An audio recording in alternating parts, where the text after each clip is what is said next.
There's a very high chance of failure.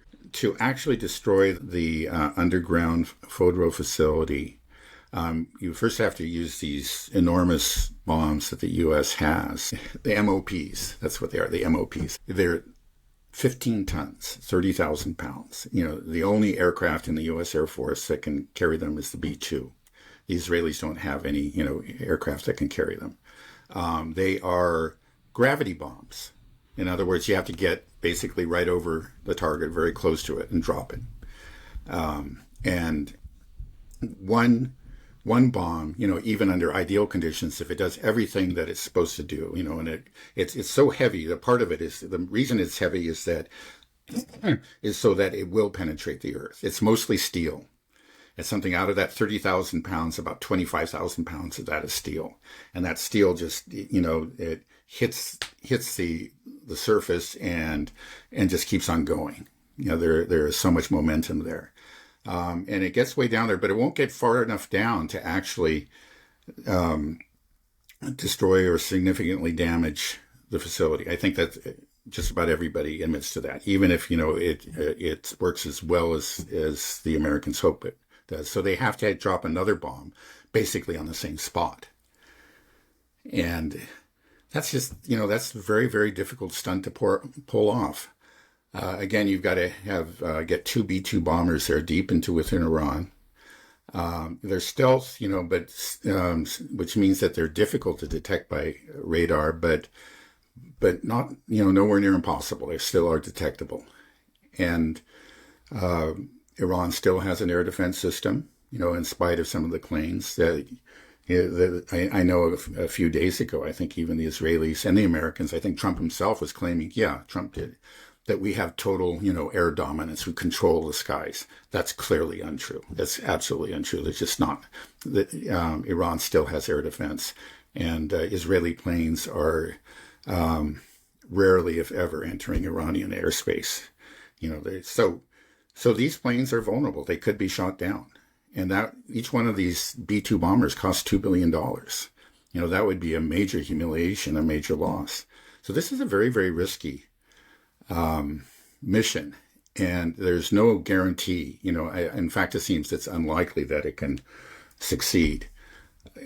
So even if they do get two bombs in the same place, it's still not clear they can do it. We don't know exactly what the Iranians have underground.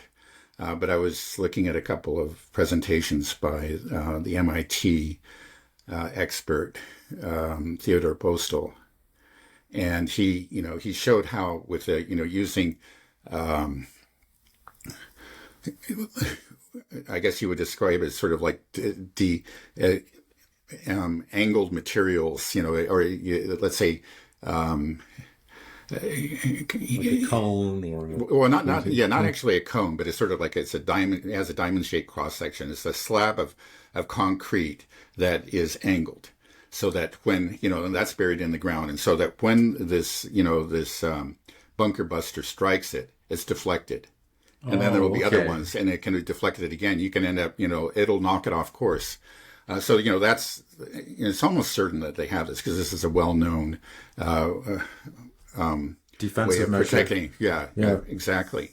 But not only that, there's the other question is, this is, if you manage to hit the same spot twice, with these huge bombs, another question comes out, and let's just assume that they don't have these deflecting materials, or these structures in place. Just assume that, which is I think a very, would be a foolish assumption.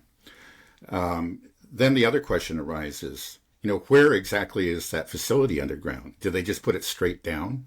It's unlikely. Now, maybe they do have the intelligence, maybe through the IAEA, they have figured out exactly where it is, but there's no guarantee of that. It's most likely it's some distance. So you have to assume that it's straight down, or, you know exactly where it is, within, let's say 10 meters or so where the facility is. Then you have to assume that you don't have a significant these deflecting structures in the ground, and you have to hit the same place at least twice with these huge bombs. And so you have to have at least two B-2s to do this. Yeah, it's interesting how you're saying that the Israelis rarely enter Iranian airspace. We heard about that too in the response of True Promise 2 that they never made it into Israeli airspace. But then that means that we talked about we're speculating were these F-35 shot down because that was going around. Probably not true then, right? So we really don't know how well U.S. stealth tech works. That's a big unknown. So this is going to Right. be interesting to see if we do try to do it. I believe there was reports of an F-35 like having to take some evasive maneuvers in Yemen or something like this. There are some stories about this, but we don't know yet. So Right. that's going to be a big thing. And I think if these planes do get shot down, if a B-2 stealth bomber gets shot down, or some fighter pilots that are escorting it that are supposed to be stealth as well, that's going to be just a massive blow to U.S. might. And then the big question is, okay, whoops, we lost some stealth bombers or we lost some fighters. Yeah. What do we do now? Right. This is our only power projection. Now we put all of our bases at risk. First of all, if these are being launched from our bases in the Middle East, Iran will take those bases out. They won't be able to operate. They're in range of their short-range missiles and drones. They can flood them. It's much easier for Iran to hit the American bases in the Persian Gulf than to hit Israel. And then the question is like, okay, well, use Diego Garcia. How big of these sorties can you get up in the air if they're coming out of one tiny island in the Indian Pacific? You use your aircraft carriers. Well, we know that they can strike these aircraft carriers. So Yeah, game it's going to over. be hard. Well, again, and let's just not forget what happened in the Red Sea. In the end, they had to, they called it off. I mean, it was after a month of bombing, they clearly weren't making any progress. And so there was a report, I believe, from the Pentagon and said, well, if we, this is the only way that we can actually succeed in suppressing to get the Yemeni missile capacity. And that is, we're going to have an extended campaign of, let's say, at least 5 months of just constant bombing. And Trump looked at that and said, well, I'll just give you 1 month. And they did 1 month. It didn't work. And the Yemenis, after those, 2 months, and let's not forget, like, Biden's previous attacks on Yemen, those were really just as intensive. It went on for just as long. They still had an air defense that the Americans had to respect. So I think there's some dispute about exactly what happened with that F-35, but it's just that American planes were not able to simply, fly over Yemen unimpeded. They sent the drones, and we know what happened to those drones. Again and again, they were shot down. So it's clear that it's not going to be easy. And then think about also Syria. It just used to be that the Israelis never flew over Syria. They would fire missiles at Syria, but they would fire them from, over Lebanon or Israel itself or maybe Jordan. They didn't dare go into Syrian airspace. Now they do. Now they can, because of course, Assad's government has been overthrown, and the new Al Qaeda government is happy to cooperate with the Israelis. But it shows the air defenses that these countries, Syria and even this very, very poor country Yemen, have, is something that Israel and the U.S. has had to respect. And so just don't tell me that it's going to be easy in Iran. It's just not going to be. Right. Okay. Well, even if they did succeed, let's get the base case scenario. They perfectly drop these two huge bunker buster bombs and they do significant damage to the Fordow facility. What then? Is that a victory? Well, not really. And in the end, okay, if you're talking about if that really is their objective, is to set back, the Iranian nuclear program, then you can say yes. To actually deprive the Iranians of a capability of actually developing a bomb sometime in the future, no. They can reconstitute their program. Even though several nuclear scientists have been assassinated, they still have many. And they can do it. I think there's no question about it. They can actually, if in fact this is what they choose to do.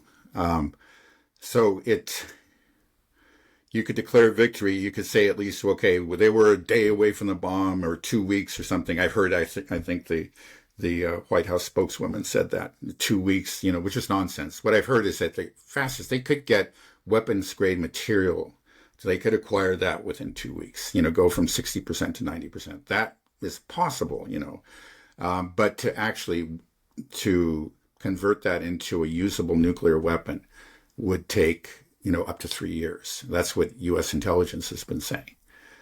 Now, so yeah, you could say, at the very least, you could claim, well, we've inflicted serious damage to their nuclear program, which we should all understand is a conventional, enrichment program, and that has deprived them of a breakout capability in the near future. But other than that, we wouldn't have achieved anything. And it seems obvious that Israel is mostly, above all, really wants to see the overthrow of the Iranian government. They want to see chaos in Iran. They want to see what we've seen in Syria and to some extent in Lebanon, in Iran. They would love to have they'd love to see Iran fracture, and I think they would be highly disappointed in a way if actually Trump, when it succeeded, or the Americans succeeded with their B-2 bombers and their bunker busters, and then said, okay, victory, achieved, mission accomplished. I think that the Iranians would, or not the Iranians, but the Israelis, Netanyahu in particular, would say, well, I don't know exactly what they say. They've been using the nuclear excuse for so long, but they would be forced to, I think, just to come out openly and say that no, this is only the beginning. Now, we have to finish the job. I think they'll probably make some sort of argument like they'll start it up again, and so we have to actually destroy the government, and we have to create a new Iran. Now that's going to be a little bit, it's going to be hard, I think, to convince Trump of that, because he does, and Vance. If they go along with that, then these people just don't have, they were phonies to begin with, because they have made it so clear over the years. Trump himself, again and again, has talked about, none of this nation building. Remember that speech that he gave, it is in the Persian Gulf recently. It was all about, his the failures of the neocons and nation building efforts and so on and so forth. And if they go along with it, let's say if he does actually severely damage Fordow, or Fordow rather, and then all of a sudden the goalposts change and say, now we got to take out the regime, and Trump and Vance go along with that, then we know that there was never any sincerity there. Mm. Yeah, well, they won't have a choice, because even if you do blow up Fordow, it's not like Iran's going to say, okay, you got us, we call it quits. No, now there's a good chance that the U.S. is going to be under attack in the Middle East, but Israel will continue. Nothing's going to change for Israel as long as Iran can still produce missiles. If anything, they'll double their efforts against it. So it's just, there's no good way. Like you said, the idea, I guess, is they may be pushed into this corner where they have to think exactly what you were saying, because they saw like what happened in Syria. Trump met al-Jilani and he says, oh yeah, this can work. See, this is a guy that will listen to us in Israel and work with us. We did it. This is a piece of cake. We just have to do the same thing. His mind, I think he just is in that smaller elite circle. He thinks like, okay, yeah, I just have to know to get the right guys in power, and them.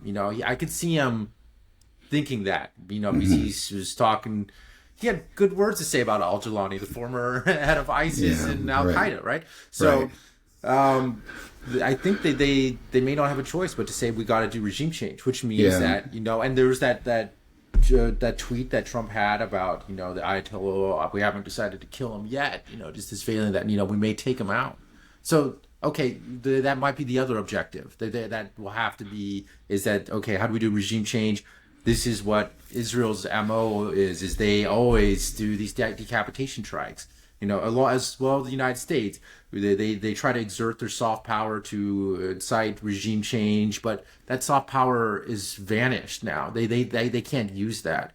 So decapitation strikes, it's going to have more of a rallying around a flag effect. But I think that's they don't know what else to do, so they're going to end up going for that probably. So you assassinate the Ayatollah, what happens? Well, yeah.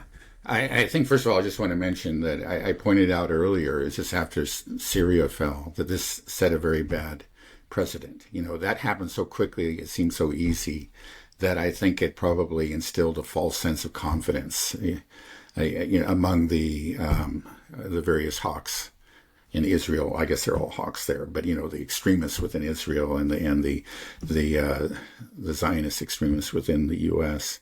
It strengthened their argument, strengthened their position, and say, look, we did it in Syria. You said it was going to be tough. We did it. It felt like a house of cards. Iran's next is going to be the same thing. I think it's just very clear that, yeah, let's say if you took out Khamenei which would be part of a general regime change operation, which I think is clearly already underway by the Israelis. But if we join that, could we actually succeed? And I can't say it's impossible. I in my more pessimistic moments, I think of Syria and say, oh no, it's going to happen again. But Iran is different. It is very different.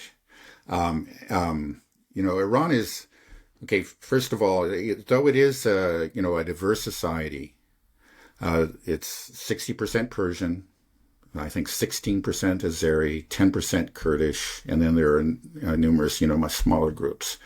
Though it is diverse in that sense, ethnic sense, I think it's a mistake to assume that it's just ready to fracture. I'll just give you one example. Okay, the Azeris, we're talking about the largest minority group within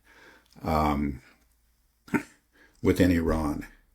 And, in Azerbaijan is a country, that's where, there, I guess I should say Azerbaijan. Yeah. In Azerbaijan, which is a country of, that is actually, where that same ethnic group is a majority and is the government there.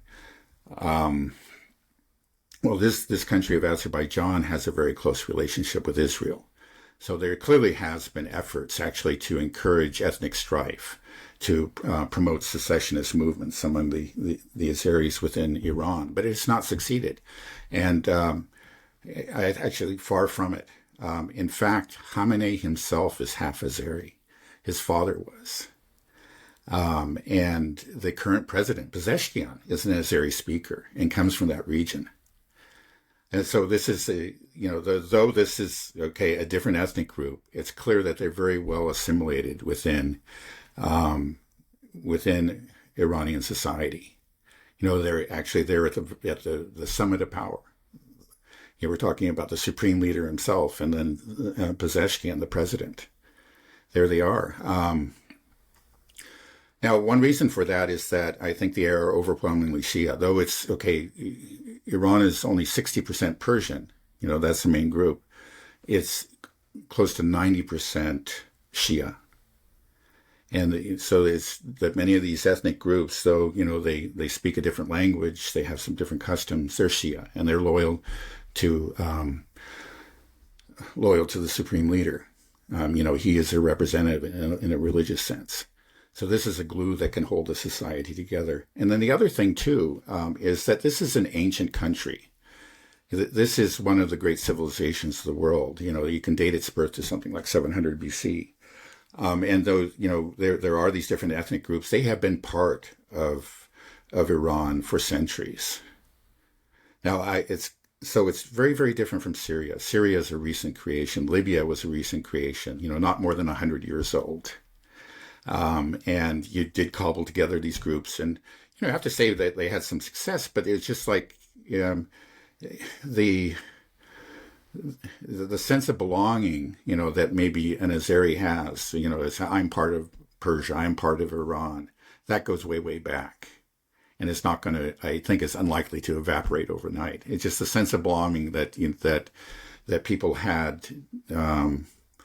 Within Syria or Libya or whatever, that really didn't exist. There was sort of um, an arrangement that was working for the time being, but it's not something that just had deep roots in history. Or it didn't, and often the ethnic differences, for example, in Syria were also exacerbated by religious differences.